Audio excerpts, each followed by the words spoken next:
16ನೇ ಶತಮಾನ ದಕ್ಷಿಣ ಭಾರತದಲ್ಲಿ ಒಬ್ಬ ಚಕ್ರವರ್ತಿ ತನ್ನ ಆಳ್ವಿಕೆಯಲ್ಲಿ ಒಂದೇ ಒಂದು ದೊಡ್ಡ ಯುದ್ಧವನ್ನು ಸೋಲೇ ಇಲ್ಲ. ಅಷ್ಟೇ ಅಲ್ಲ, ಎದುರಾಳಿಯ ಅಜೇಯ ಕೋಟೆಯೊಂದನ್ನು ಗೆಲ್ಲೋಕೆ ಆತ ಪ್ರಕೃತಿಯ ನಿಯಮವನ್ನೇ ಬಗ್ಗಿಸಿ ಉಕ್ಕಿ ಹರಿಯುತ್ತಿದ್ದ ನದಿಯ ದಿಕ್ಕನ್ನೇ ಬದಲಿಸಿಬಿಟ್ಟ. ಇದು ಭಾರತದ ಇತಿಹಾಸ ಕಂಡ ಶ್ರೇಷ್ಠ ಸಾಮ್ರಾಟರಲ್ಲಿ ಒಬ್ಬರಾದ ಶ್ರೀಕೃಷ್ಣದೇವರಾಯರ ಸೇನಾತಂತ್ರ ಮತ್ತು ರಾಜತಾಂತ್ರಿಕತೆಯ ರೋಚಕ ಕಥೆ. ಕನ್ನಡ ರಾಜ್ಯ ರಮಾರಮಣ, 3 ರಾಯರ ಗಂಡ, ಯವನ ರಾಜ್ಯ ಪ್ರತಿಷ್ಠಾಪನಾಚಾರ್ಯ. ಈ ಬಿರುದುಗಳು ಸುಮ್ಮನೆ ಬಂದಿದ್ದಲ್ಲ, ಇವೆಲ್ಲವೂ ಅವರ ಸಾಧನೆಗಳ ಪ್ರತಿಬಿಂಬ. ಇವರ ಶಕ್ತಿಯನ್ನು ಎಷ್ಟರ ಮಟ್ಟಿಗೆ ಗುರುತಿಸಲಾಗಿತ್ತು ಅಂದ್ರೆ, ಮೊಘಲ್ ಸಾಮ್ರಾಜ್ಯದ ಸ್ಥಾಪಕ ಬಾಬರ್ ತನ್ನ ಆತ್ಮಚರಿತ್ರೆಯಲ್ಲಿ ಕೃಷ್ಣದೇವರಾಯನನ್ನು ಅಂದಿನ ಹಿಂದೂಸ್ಥಾನದ ಅತ್ಯಂತ ಶಕ್ತಿಶಾಲಿ ರಾಜ ಎಂದು ಕರೆದಿದ್ದಾನೆ. ಪೋರ್ಚುಗೀಸ್ ಪ್ರವಾಸಿ ಡೊಮಿಂಗೋ ಪೇಸ್ ಈತ ಅತ್ಯಂತ ಪರಿಪೂರ್ಣ ಮತ್ತು ಎಲ್ಲರೂ ಗೌರವದಿಂದ ಭಯಪಡುವ ರಾಜ ಎಂದು ಬರೆದಿದ್ದಾನೆ. ಹಾಗಾದ್ರೆ ಕೃಷ್ಣದೇವರಾಯನನ್ನ ಇಷ್ಟು ಶಕ್ತಿಶಾಲಿಯನ್ನಾಗಿ ಮಾಡಿದ ಆ ರಹಸ್ಯವಾದರೂ ಏನು? ಅವರ ಸೇನಾತಂತ್ರಗಳು ಮತ್ತು ರಾಜತಾಂತ್ರಿಕತೆಯ ಆಳವನ್ನು ತಿಳಿಯೋಣ ಬನ್ನಿ. ಕ್ರಿಸ್ತಶಕ 1509ರಲ್ಲಿ ಶ್ರೀಕೃಷ್ಣ ಜನ್ಮಾಷ್ಟಮಿಯ ದಿನದಂದು ಕೃಷ್ಣದೇವರಾಯ ವಿಜಯನಗರದ ಸಿಂಹಾಸನ ಏರಿದ. ಆದರೆ ಅವನಿಗೆ ಸಿಕ್ಕಿದ್ದು ಹೂವಿನ ಹಾಸಿಗೆಯಾಗಿರಲಿಲ್ಲ, ಬದಲಿಗೆ ಮುಳ್ಳಿನ ಕಿರೀಟವಾಗಿತ್ತು. ವಿಜಯನಗರ ಸಾಮ್ರಾಜ್ಯ ಆಗ 4 ದಿಕ್ಕುಗಳಿಂದಲೂ ಶತ್ರುಗಳಿಂದ ಸುತ್ತುವರೆದಿತ್ತು. ಒಂದು ಕಡೆ ಬಹಮನಿ ಸಾಮ್ರಾಜ್ಯ ಒಡೆದು ಹುಟ್ಟಿಕೊಂಡಿದ್ದ 5 ಸುಲ್ತಾನರ ರಾಜ್ಯಗಳು: ಬಿಜಾಪುರ, ಗೋಲ್ಕೊಂಡ, ಅಹ್ಮದ್ನಗರ, ಬೀದರ್ ಪದೇ ಪದೇ ಸಾಮ್ರಾಜ್ಯದ ಗಡಿಗಳಿಗೆ ಲಗ್ಗೆಯಿಡುತ್ತಿದ್ದವು. ಇನ್ನೊಂದು ಕಡೆ ಒಡಿಶಾದ ಗಜಪತಿ ರಾಜರು ಪೂರ್ವ ಕರಾವಳಿಯನ್ನು ತಮ್ಮ ಹಿಡಿತದಲ್ಲಿಟ್ಟುಕೊಂಡಿದ್ದರು. ಇವರ ಜೊತೆಗೆ ರಾಜ್ಯದ ಒಳಗೆ ಇದ್ದ ಉಮ್ಮತ್ತೂರಿನಂತಹ ಪಾಳೇಗಾರರು ಬಂಡಾಯದ ಬಾವುಟ ಹಾರಿಸಲು ಹೊಂಚು ಹಾಕುತ್ತಿದ್ದರು. ಪರಿಸ್ಥಿತಿ ಎಷ್ಟು ಗಂಭೀರವಾಗಿತ್ತೆಂದರೆ, ರಾಯ ಸಿಂಹಾಸನಕ್ಕೇರಿದ ಕೆಲವೇ ದಿನಗಳಲ್ಲಿ ಬಿಜಾಪುರದ ಸುಲ್ತಾನ್ ಯೂಸುಫ್ ಆದಿಲ್ ಶಾ ಮತ್ತು ಬಹಮನಿ ಸುಲ್ತಾನ ಮಹಮ್ಮದ್ ಶಾ ಒಟ್ಟಾಗಿ ದಂಗೆತ್ತಿ ಬಂದರು. ಇದೊಂದು ಅಗ್ನಿಪರೀಕ್ಷೆಯೇ ಸರಿ, ಒಬ್ಬ ಹೊಸ ರಾಜನ ತಾಕತ್ತನ್ನು ಅಳೆಯುವ ಕ್ಷಣವದು. ಆದರೆ ಕೃಷ್ಣದೇವರಾಯ ಸಾಮಾನ್ಯ ರಾಜನಾಗಿರಲಿಲ್ಲ.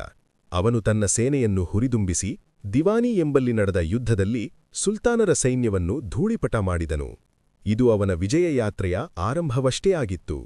ಮೊದಲಿಗೆ ಅವನು ಗಮನ ಕೊಟ್ಟಿದ್ದು ಆಂತರಿಕ ಶತ್ರುಗಳ ಕಡೆಗೆ. ಸಾಮ್ರಾಜ್ಯದೊಳಗಿನ ಭಿನ್ನಮತ ಮತ್ತು ಬಂಡಾಯಗಳನ್ನು ಉಕ್ಕಿನ ಹಸ್ತದಿಂದ ಹತ್ತಿಕ್ಕಿದ.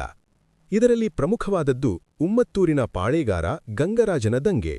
ಕೃಷ್ಣದೇವರಾಯನ ಸೇನಾತಂತ್ರಗಳು ಕೇವಲ ತೋಳ್ಬಳದ ಪ್ರದರ್ಶನವಾಗಿರಲಿಲ್ಲ. ಅವು ಬುದ್ಧಿವಂತಿಕೆ, ಇಂಜಿನಿಯರಿಂಗ್ ಕೌಶಲ್ಯ ಮತ್ತು ಮನೋವೈಜ್ಞಾನಿಕ ಯುದ್ಧನೀತಿಯ ಒಂದು ಅದ್ಭುತ ಮಿಶ್ರಣವಾಗಿದ್ದವು. ಇದಕ್ಕೆ ಅತ್ಯುತ್ತಮ ಉದಾಹರಣೆ ಉಮ್ಮತ್ತೂರಿನ ಮೇಲಿನ ದಂಡಯಾತ್ರೆ. ಗಂಗರಾಜ ಕಾವೇರಿ ನದಿಯ ದ್ವೀಪದಲ್ಲಿದ್ದ ಶಿವಸಮುದ್ರ ಕೋಟೆಯಲ್ಲಿ ಅಡಗಿದ್ದ. ಈ ಕೋಟೆಯು ಒಂದು ಜಲದುರ್ಗ, ಅಂದರೆ ನದಿಯೇ ಅದಕ್ಕೆ ನೈಸರ್ಗಿಕ ರಕ್ಷಣೆ. ಇದನ್ನು ಗೆಲ್ಲುವುದು ಅಸಾಧ್ಯ ಎಂದೇ ಎಲ್ಲರೂ ಭಾವಿಸಿದ್ದರು. ಸೇನೆಯು ನದಿ ದಾಟಿ ಕೋಟೆ ತಲುಪುವುದು ಸವಾಲಿನ ಮಾತಾಗಿತ್ತು. ಆಗ ಕೃಷ್ಣದೇವರಾಯ ಒಂದು ಐತಿಹಾಸಿಕ ನಿರ್ಧಾರ ಕೈಗೊಂಡ.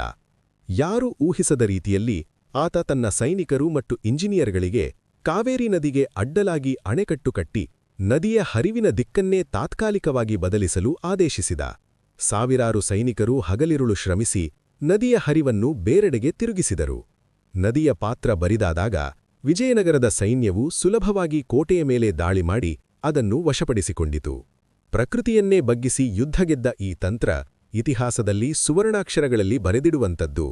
ಇದೇ ರೀತಿ 1513ರಲ್ಲಿ ಒಡಿಸ್ಸಾದ ಗಜಪತಿಗಳ ವಶದಲ್ಲಿದ್ದ ಉದಯಗಿರಿ ಕೋಟೆಯನ್ನು ವಶಪಡಿಸಿಕೊಳ್ಳುವಾಗಲೂ ಅವನ ತಂತ್ರಗಾರಿಕೆ ಎದ್ದು ಕಾಣುತ್ತದೆ. ಕೋಟೆಯು ಎತ್ತರದ ಬೆಟ್ಟದ ಮೇಲಿದ್ದರಿಂದ ಶತ್ರುಗಳು ಮೇಲಿಂದ ಎದುರಿಸಲು ಕೃಷ್ಣದೇವರಾಯನು ಕೋಟೆಯ ಗೋಡೆಗಳಿಗಿಂತ ಎತ್ತರದ ಮರದ ವೇದಿಕೆಗಳನ್ನು ಕಟ್ಟಿಸಿದ. ಈ ವೇದಿಕೆಗಳ ಮೇಲೆ ನಿಂತ ವಿಜಯನಗರದ ಬಿಲ್ಲುಗಾರರು ಕೋಟೆಯೊಳಗಿದ್ದ ಶತ್ರುಗಳ ಮೇಲೆ ನಿಖರವಾಗಿ ಬಾಣಗಳ ಮಳೆಗೆರೆದು ಅವರನ್ನು ಸೋಲಿಸಿದರು. ಕೇವಲ ದೊಡ್ಡ ಯುದ್ಧಗಳಲ್ಲ, ಗೆರಿಲ್ಲಾ ಯುದ್ಧತಂತ್ರದಲ್ಲೂ ರಾಯ ನಿಪುಣನಾಗಿದ್ದ.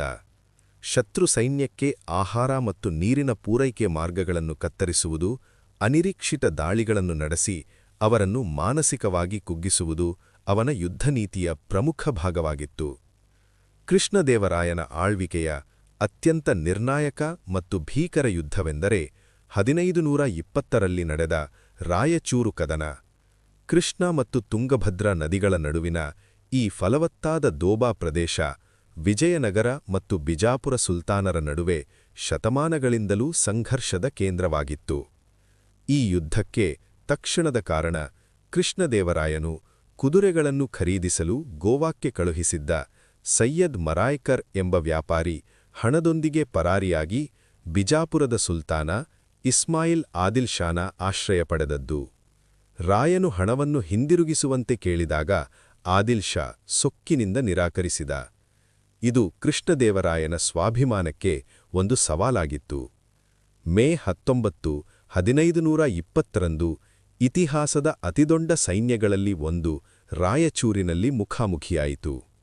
ಒಂದು ಅಂದಾಜಿನ ಪ್ರಕಾರ ಕೃಷ್ಣದೇವರಾಯನ ಸೈನ್ಯದಲ್ಲಿ ಸುಮಾರು 7 ಲಕ್ಷ ಕಾಲ್ದಳ, 32,000 ಅಶ್ವಸೈನ್ಯ ಮತ್ತು 550 ಆನೆಗಳಿದ್ದವು. ಆದಿಲ್ ಷಾನ ಸೈನ್ಯ ಸಂಖ್ಯೆಯಲ್ಲಿ ಚಿಕ್ಕದಿದ್ದರೂ ಅವರ ಬಳಿ ಉತ್ತಮ ಫಿರಂಗಿಗಳಿದ್ದವು. ಯುದ್ಧದ ಆರಂಭದಲ್ಲಿ ಆದಿಲ್ ಷಾನ ಫಿರಂಗಿದಳ ವಿಜಯನಗರದ ಸೈನ್ಯಕ್ಕೆ ಭಾರೀ ನಷ್ಟವನ್ನುಂಟುಮಾಡಿತು. ಮೊದಲ ಹಂತದಲ್ಲಿ ವಿಜಯನಗರಕ್ಕೆ ಹಿನ್ನಡೆಯಾಯಿತು. ಇದನ್ನು ಕಂಡ ಕೃಷ್ಣದೇವರಾಯ ತಾನೇ ಖುದ್ದಾಗಿ ರಣರಂಗಕ್ಕೆ ಧುಮುಕಿ ತನ್ನ ಸೈನಿಕರನ್ನು ಹುರಿದುಂಬಿಸಿದ. ಅವನ ನಾಯಕತ್ವವನ್ನು ಕಂಡು ಸೈನಿಕರು ಹೊಸ ಹುರುಪಿನಿಂದ ಹೋರಾಡಿದರು. ಈ ಯುದ್ಧದ ಗೆಲುವಿನಲ್ಲಿ 2 ಅಂಶಗಳು ನಿರ್ಣಾಯಕ ಪಾತ್ರವಹಿಸಿದವು. ಒಂದು, ಕೃಷ್ಣದೇವರಾಯನ ಅಪ್ರತಿಮ ಸೇನಾಧಿಪತಿ ಪೆಮ್ಮಸಾನಿ ರಾಮಲಿಂಗ ನಾಯಡು ಅವರ ಶೌರ್ಯ. ಎರಡನೆಯದು, ಪೋರ್ಚುಗೀಸ್ ಸೈನಿಕ ಕ್ರಿಸ್ಟೋವಾ ಡಿ ಫಿಗರೇಡೋ ನೇತೃತ್ವದ ತಂಡವು ನೀಡಿದ ಬಂದೂಕುಗಳ ಬೆಂಬಲ. ಈ ಬಂದೂಕುಗಳು ಆರ್ಕ್ವೆಬಸ್ಗಳು ಕೋಟೆಯ ಗೋಡೆಗಳ ಮೇಲಿದ್ದ ಶತ್ರುಗಳನ್ನು ನಿಖರವಾಗಿ ಹೊಡೆದುರುಳಿಸಿದವು. ಇದು ವಿಜಯನಗರ ಸೈನ್ಯವು ಕೋಟೆಯನ್ನು ಸುಲಭವಾಗಿ ಸಮೀಪಿಸಲು ಸಹಾಯ ಮಾಡಿತು.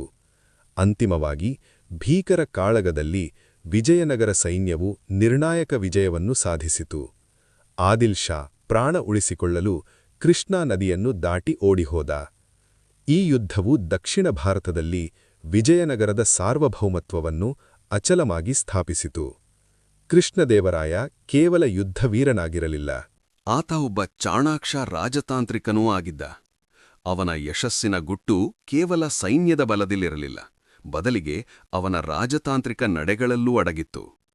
ಅವನ ರಾಜತಾಂತ್ರಿಕತೆಗೆ ಅತ್ಯುತ್ತಮ ಉದಾಹರಣೆ ಪೋರ್ಚುಗೀಸರೊಂದಿಗಿನ ಸಂಬಂಧ. ಆ ಕಾಲದಲ್ಲಿ ಅರಬ್ ದೇಶಗಳಿಂದ ಉತ್ತಮ ತಳಿಯ ಯುದ್ಧದ ಕುದುರೆಗಳನ್ನು ಪಡೆಯುವುದು ಸೈನ್ಯಕ್ಕೆ ಅತ್ಯಗತ್ಯವಾಗಿತ್ತು. ಈ ವ್ಯಾಪಾರದ ಮೇಲೆ ಪೋರ್ಚುಗೀಸರು ಹಿಡಿತ ಸಾಧಿಸಿದ್ರು. ಕೃಷ್ಣದೇವರಾಯ ಪೋರ್ಚುಗೀಸರೊಂದಿಗೆ ಸ್ನೇಹ ಸಂಬಂಧ ಬೆಳೆಸಿ ಅವರಿಂದ ಕುದುರೆಗಳು ಮತ್ತು ಬಂದೂಕುಗಳಂತಹ ಆಧುನಿಕ ತಂತ್ರಜ್ಞಾನವನ್ನು ಪಡೆದುಕೊಂಡನು. ಇದು ಅವನ ಸೈನ್ಯವನ್ನು ಆಧುನೀಕರಿಸಲು ಮತ್ತು ಶತ್ರುಗಳ ಮೇಲೆ ಸ್ಪಷ್ಟ ಮೇಲುಗೈ ಸಾಧಿಸಲು ನೆರವಾಯಿತು. ರಾಯಚೂರು ಯುದ್ಧದಲ್ಲಿ ಪೋರ್ಚುಗೀಸ್ ಬಂದೂಕುಧಾರಿಗಳ ಪಾತ್ರವನ್ನು ನಾವೀಗಾಗಲೇ ನೋಡಿದ್ದೇವೆ. ಇನ್ನೊಂದು ಕಡೆ ದಖ್ಖನ್ ಸುಲ್ತಾನರನ್ನು ರಾಜತಾಂತ್ರಿಕವಾಗಿ ದುರ್ಬಲಗೊಳಿಸುವಲ್ಲಿ ಅವನು ಯಶಸ್ವಿಯಾದ. 5 ಸುಲ್ತಾನರು ಒಟ್ಟಾಗದಂತೆ ನೋಡಿಕೊಳ್ಳುವುದು ಅವನ ಪ್ರಮುಖ ತಂತ್ರವಾಗಿತ್ತು. ಅವನು ಒಬ್ಬ ಸುಲ್ತಾನನ ವಿರುದ್ಧ ಇನ್ನೊಬ್ಬನನ್ನು ಎತ್ತಿಕಟ್ಟುವ ಮೂಲಕ ಅವರ ನಡುವಿನ ವೈಮನಸ್ಸನ್ನು ಜೀವಂತವಾಗಿಟ್ಟಿದ್ದ. ಬಿಜಾಪುರದ ಸೆರೆಯಲ್ಲಿದ್ದ ಬಹಮನಿ ಸುಲ್ತಾನನನ್ನು ಬಿಡಿಸಿ ಅವನಿಗೆ ಮತ್ತೆ ಪಟ್ಟಕಟ್ಟುವ ಮೂಲಕ ಯವನ ರಾಜ್ಯ ಪ್ರತಿಷ್ಠಾಪನಾಚಾರ್ಯ ಎಂಬ ಬಿರುದನ್ನು ಪಡೆದನು. ಇದು ಕೇವಲ ಸಹಾಯವಾಗಿರಲಿಲ್ಲ, ಬದಲಿಗೆ ದಖ್ಖನ್ ರಾಜಕೀಯದಲ್ಲಿ ತನ್ನ ಪ್ರಭಾವವನ್ನು ಸ್ಥಾಪಿಸುವ ಒಂದು ಚಾಣಾಕ್ಷ ನಡೆಯಾಗಿತ್ತು. ಗಜಪತಿ ಪ್ರತಾಪರುದ್ರನನ್ನು ಯುದ್ಧದಲ್ಲಿ ಸೋಲಿಸಿದ ನಂತರ ಅವನನ್ನು ಸಂಪೂರ್ಣವಾಗಿ ನಾಶ ಮಾಡದೆ ಅವನ ಮಗಳನ್ನು ಮದುವೆಯಾಗಿ ಶಾಂತಿ ಒಪ್ಪಂದ ಮಾಡಿಕೊಂಡನು. ಇದು ಯುದ್ಧದ ನಂತರವೂ ಸ್ಥಿರತೆಯನ್ನು ಕಾಪಾಡುವ ಅವನ ದೂರದೃಷ್ಟಿಯನ್ನು ತೋರಿಸುತ್ತದೆ. ಕೃಷ್ಣದೇವರಾಯನ ಈ ಕಥೆ, ಅವನ ತಂತ್ರಗಾರಿಕೆ ಮತ್ತು ರಾಜನೀತಿ ನಿಮಗಿಷ್ಟವಾಗಿದ್ದರೆ ದಯವಿಟ್ಟು ಈ ವಿಡಿಯೋಗೆ ಲೈಕ್ ಮಾಡಿ. ಭಾರತದ ಇಂತಹ ಮಹಾನ್ ಚಕ್ರವರ್ತಿಗಳ ಬಗ್ಗೆ ಇನ್ನಷ್ಟು ತಿಳಿಯಲು ನಮ್ಮ ಚಾನಲ್ಗೆ ಸಬ್ಸ್ಕ್ರೈಬ್ ಆಗಿ. ನಿಮ್ಮ ಅಭಿಪ್ರಾಯವನ್ನು ಕಾಮೆಂಟ್ ವಿಭಾಗದಲ್ಲಿ ತಿಳಿಸಲು ಮರೆಯಬೇಡಿ. ಕೃಷ್ಣದೇವರಾಯನ 21 ವರ್ಷಗಳ ಆಳ್ವಿಕೆಯು ವಿಜಯನಗರ ಸಾಮ್ರಾಜ್ಯದ ಸುವರ್ಣಯುಗವಾಗಿತ್ತು. ಆತ ಕೇವಲ ಯುದ್ಧಗಳನ್ನು ಗೆದ್ದ ರಾಜನಲ್ಲ, ಆತ ಕಲೆ, ಸಾಹಿತ್ಯ ಮತ್ತು ಸಂಸ್ಕೃತಿಯ ಮಹಾನ್ ಪೋಷಕ. ಸ್ವತಃ ಕವಿಯಾಗಿದ್ದ ಆತ ತೆಲುಗಿನಲ್ಲಿ ಆಮುಕ್ತಮಾಲ್ಯದ ಎಂಬ ಮಹಾಕಾವ್ಯವನ್ನು ರಚಿಸಿದ. ಅವನ ಆಸ್ಥಾನವು ಅಷ್ಟದಿಗ್ಗಜರು ಎಂದು ಪ್ರಸಿದ್ಧರಾದ 8 ಮಹಾನ್ ಕವಿಗಳಿಂದ ಶೋಭಿಸುತ್ತಿತ್ತು. ಹಂಪಿಯಲ್ಲಿರುವ ಭವ್ಯವಾದ ವಿಜಯವಿಠ್ಠಲ ದೇವಾಲಯ ಮತ್ತು ಹಜಾರರಾಮ ದೇವಾಲಯಗಳು ಅವನ ವಾಸ್ತುಶಿಲ್ಪ ಪ್ರೀತಿಗೆ ಸಾಕ್ಷಿಯಾಗಿ ಇಂದಿಗೂ ನಿಂತಿವೆ. ಪೋರ್ಚುಗೀಸ್ ಪ್ರವಾಸಿ ಡೊಮಿಂಗೋ ಪೇಸ್ ಹೇಳುವಂತೆ, ವಿಜಯನಗರವು ಅಂದು ಜಗತ್ತಿನ ಅತ್ಯಂತ ಸುಸಜ್ಜಿತ ನಗರವಾಗಿತ್ತು. ಅಲ್ಲಿನ ಮಾರುಕಟ್ಟೆಗಳಲ್ಲಿ ಅಕ್ಕಿಯಿಂದ ಹಿಡಿದು ವಜ್ರಗಳವರೆಗೆ ಎಲ್ಲವೂ ಸಿಗುತ್ತಿತ್ತು. ಕೃಷ್ಣದೇವರಾಯನು ದಕ್ಷ ಆಡಳಿತಗಾರನಾಗಿದ್ದ. ಅವನ ರಾಜ್ಯದಲ್ಲಿ ನ್ಯಾಯ ಮತ್ತು ಸಮೃದ್ಧಿ ನೆಲೆಸಿತ್ತು. ಕೃಷ್ಣದೇವರಾಯನ ಮರಣದ ನಂತರ ವಿಜಯನಗರ ಸಾಮ್ರಾಜ್ಯವು ನಿಧಾನವಾಗಿ ಪತನದತ್ತ ಸಾಗಿದರೂ ಅವನ ಪರಂಪರೆ ಇಂದಿಗೂ ಜೀವಂತವಾಗಿದೆ. ಒಬ್ಬ ರಾಜನು ತನ್ನ ಸೇನಾನ ಸಾಮರ್ಥ್ಯ, ರಾಜತಾಂತ್ರಿಕ ಚಾಣಾಕ್ಷತೆ ಮತ್ತು ಸಾಂಸ್ಕೃತಿಕ ದೂರದೃಷ್ಟಿಯಿಂದ ಹೇಗೆ ಒಂದು ಸಾಮ್ರಾಜ್ಯವನ್ನು ವೈಭವದ ಶಿಖರಕ್ಕೆ ಕೊಂಡೊಯ್ಯಬಹುದು ಎಂಬುದಕ್ಕೆ ಕೃಷ್ಣದೇವರಾಯನೇ ಅಂತಿಮ ಉದಾಹರಣೆ. ಅವನು ನಿಜವಾದ ಅರ್ಥದಲ್ಲಿ ಕನ್ನಡ ರಾಜ್ಯರಮಾರಮಣ, ಕರ್ನಾಟಕದ ಹೆಮ್ಮೆಯ ಪುತ್ರ.